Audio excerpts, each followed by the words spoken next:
Your kind address. Let's put our hands together to welcome them. माननीय जीतन राम मांझी जी, केंद्रीय मंत्री, Atal ji, minister for state, doctor Rajiv Mani और सभी एमएसएमई मिनिस्ट्री के ऑफिसर्स, उपस्थित सज्जनों, बहनों और सज्जनों, आज का दिन एक कोइंसिडेंस मानना चाहिए कि 7 जून को हमारे एमएसएमई रेगुलेशंस पब्लिश हुए और within 20 days there was MSME day. हमें तो ध्यान नहीं था कि आज 27 जून को एमएसएमई डे होता है, पर कोइंसिडेंस मानिए कि हो गया और आज हम आपके सामने हैं।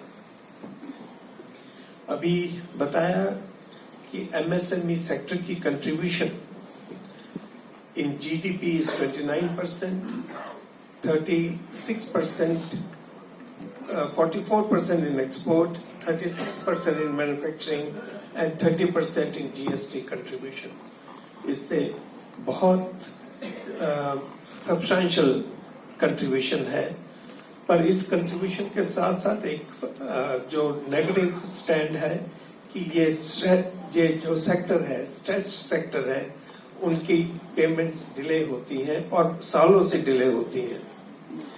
आज के एग्जिस्टिंग फ्रेमवर्क में फेलिसिटेशन काउंसिल के पास जाता है, जो मेरे पास जो इंफॉर्मेशन है कि बहुत साल तक फेलिसिटेशन काउंसिल से फैसला ही नहीं होता है, तो आगे आर्बिट्रेशन जाने का कोई स्कोप ही नहीं होता। अभी 2023 में एक्ट अमेंड किया है, जिसमें मीडिएशन एक्ट में 120 दिन की म्याद रखी है कि उसके अंदर मीडिएशन खत्म होगी। कैसे देखते हैं कि मीडिएशन कैसे खत्म होगी नहीं होगी, पर मेरा अनुरोध मंत्री जी से है, श्री मांझी से, कि अगर 120 दिन में मीडिएशन खत्म नहीं होती है तो बाय डिफॉल्ट आर्बिट्रेशन में आ जाना चाहिए, ताकि जो एमएसएमई यूनिट्स और स्ट्रेस में ना रहे और डिले में ना रहे। तो इस कारण से एक तो मेरा अनुरोध ये रहेगा। दूसरा, एग्जिस्टिंग एक्ट में जो शेड्यूल 7 अमेंड हुआ है 23 में, उसमें फेलिसिटेशन काउंसिल फेलिसिटेट भी कर सकती है, मीडिएशन भी कर सकती है और आर्बिट्रेशन भी कर सकती है। इसमें एक्ट में 2 कॉन्ट्रडिक्शन आ गई है। Section 17 of mediation act says that mediator can't be the arbitrator. Then how the felicitation council can act as an arbitrator when the law prohibits that? Probably it is copied from the previous section 18. उसमें थोड़ा सा amendment की जरूरत है। या तो felicitation council mediation करेगी या आर्बिट्रेशन करेगी, दोनों नहीं कर सकती। उसके लिए उसको आर्बिट्रेशन के लिए किसी आर्बिट्रल इंस्टीट्यूशन के पास ही आना पड़ेगा। जो सेक्शन 18 है एमएसएमई एक्ट का, उसमें है कि जो एमएसएमई यूनिट है, सप्लायर है, वो जो लोकल जुरिस्डिक्शन में जो भी इंस्टीट्यूट है उसके पास अपनी आर्बिट्रेशन लेके जा सकता है। दिल्ली में दिल्ली आर्बिट्रेशन सेंटर है, दिल्ली हाई कोर्ट के साथ अटैच, मुंबई में है, हैदराबाद में है, चेन्नई में है। तो पर उन सब की एक लिमिट है, उनकी एक मर्यादा है, उस मर्यादा के बाहर नहीं जा सकते। जबकि हमारा जो सेंटर है India international arbitration centre, this by an act of parliament और पैन इंडिया, पूरे भारत में इसकी प्रेजेंस है। इसका जो एक्ट एनेक्ट हुआ था वो सारे भारत के लिए हुआ था। उसमें मैं 2-3 प्रोविजन बता देता हूँ। जो क्लॉज 2 है ऑब्जेक्ट्स एंड रीजंस का, जब 2019 में एक्ट आया था, उसमें आया था to make India a hub of arbitration. India means the entire India, not only one state. और क्लॉज 4 में है for the better management of arbitration in the country. तो again country means India only. So that's what I want to say कि किसी भी area से हम bound नहीं है, जहां पे भी कोई भी डिस्प्यूट होगा उसका फैसला, उसका अप्रोच हमारे पास आ सकते हैं, उसके आर्बिट्रेशन का फैसला हम कर सकते हैं। जो कि जो एक्ट है उसमें लोकल जुरिसडिक्शन जो है, लोकल जुरिसडिक्शन इज वाइड, जिसमें हमारी जुरिसडिक्शन इंक्लूड होगी। ये बहुत इंपॉर्टेंट है। और 2022 में अमेंडमेंट आया था, उसके ऑब्जेक्टिव रीजंस में और भी लिखा है, regime for institutional arbitration in the country।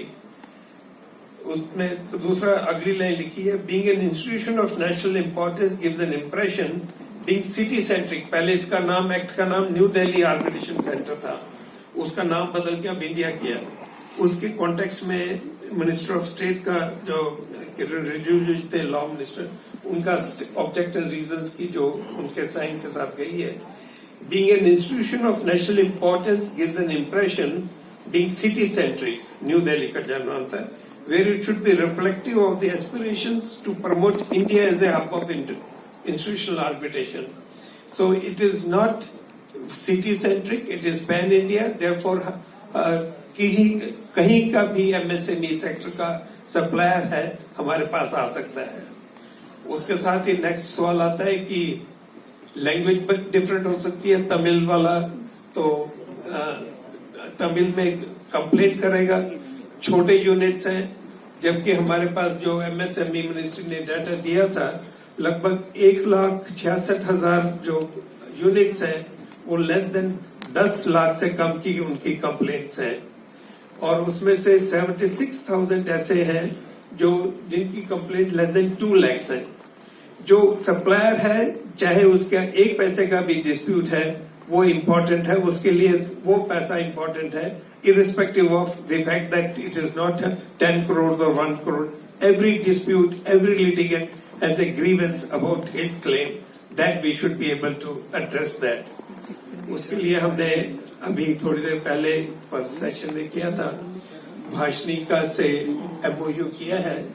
भाषणिका हमने पहले डेमो देखा था, उसमें तमिल में जो डॉक्यूमेंट है उसका ट्रांसलेशन इंग्लिश में हो जाएगा, हिंदी में भी हो सकता है, और जो स्पीच जो वहां पे इन पर्सन भी अपीयर होना चाहता है, विल परमिट दैट, क्योंकि लॉयर की कई बार फीस ज्यादा हो जाती है as compared to the amount involve.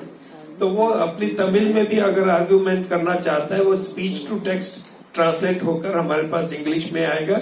वहीं से चेन्नई से बैठा, मदुरई से बैठा, कहीं पे भी से बैठा हुआ अपनी कंप्लेंट कर सकता है, अपनी बहस कर सकता है, उसका हम फैसला यहाँ पे बैठे दिल्ली में कर सकते हैं। इसका ये एक एडवांटेज है।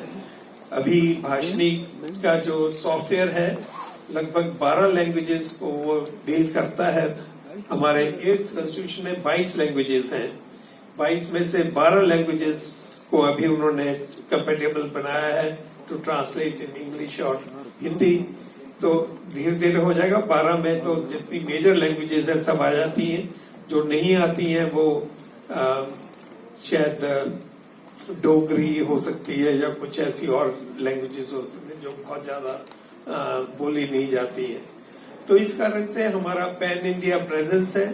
पैन इंडिया हम रेजोल्यूशन ऑफ डिस्प्यूट कर सकते हैं, इन्हें इफेक्टिव है। हमारी फी जो है वो कम है, हम कोई फाइलिंग फी नहीं ले रहे जो किसी भी इंस्टीट्यूशन में लगती है। एडवोकेट फी भी अवॉइड कर सकते हैं if somebody wants to file it. Party is the best advocate because he knows where the grievance is, so he can file a complaint in his language, in his hand. So avoid lawyer, avoid the legal jargon, अपनी simple भाषा में complaint करें, उसका हम उसका जवाब देंगे। कुछ इसमें एक्ट में कुछ डिफिकल्टीज हैं जो मेरे हिसाब से section 16 of the act says interest, compound interest monthly होना चाहिए। दैट्स फेयर इनफ, क्योंकि MSME सेक्टर भी बैंक से लोन लेता है, बैंक भी शायद मंथली कंपाउंड करता है, या I don't know, different banks have a different procedure, but मान लिया जाए वो ठीक है। पर उसके अंदर जो दूसरी क्लॉज है, डिफॉल्ट क्लॉज, दूसरा क्लॉज है, second option, 3 times of the amount, it becomes draconian. आप एक को बेनिफिट देखने के लिए दूसरे को नहीं खत्म कर सकते, तो वो सेकंड ऑप्शन खत्म होनी चाहिए. ये मेरा एक निवेदन है जो लॉ मेकर्स हैं, जो अभी डिस्कस करेंगे सेकंड सेशन में, तो उसमें सेकंड सेशन में वो खत्म कर देना चाहिए कि 3 टाइम्स का नहीं होना चाहिए. दूसरा एक और जो इशू है रिकवरी प्रोसीजर. मीडिएशन एक्ट में तो रिकवरी प्रोसीजर है as decree of the civil court, as a order of the civil court, but under the arbitration, under the MSME act, it's treated to be an award of the arbitrator. Arbitrator के लिए 34 में जाना पड़ेगा, उसका सारा जो procedure है वो करना पड़ेगा. ऑफ कोर्स इंस्टीट्यूशनल आर्बिट्रेशन में अवार्ड को रिव्यू भी कर सकते हैं, उसमें जो छोटी मोटी गलतियां हैं वो भी ठीक करके की जा सकती हैं. तो मेरा निवेदन होगा कि उसको इनकम टैक्स का सेकंड शेड्यूल है, जो एक समरी प्रोसीजर फॉर रिकवरी है, जो डेट रिकवरी ट्रिब्यूनल में अप्लाई करता है. बैंक्स अपने रिकवरी प्रोसीजर के लिए second schedule of income tax use करता है. कुछ एक सुबह के सेशन में कहा था कि लैंड रेवेन्यू होना चाहिए. लैंड रेवेन्यू की अपनी प्रॉब्लम्स है कि लैंड रेवेन्यू के लिए फिर सिविल एडमिनिस्ट्रेशन के पास जाना पड़ेगा. उनके पास इतना काम होता है कि ये बिल्कुल पीछे रह जाता है. So therefore I would suggest कि second schedule of income tax act can be a better option, but it is for the lawmakers to consider. With these words, I thank you very much.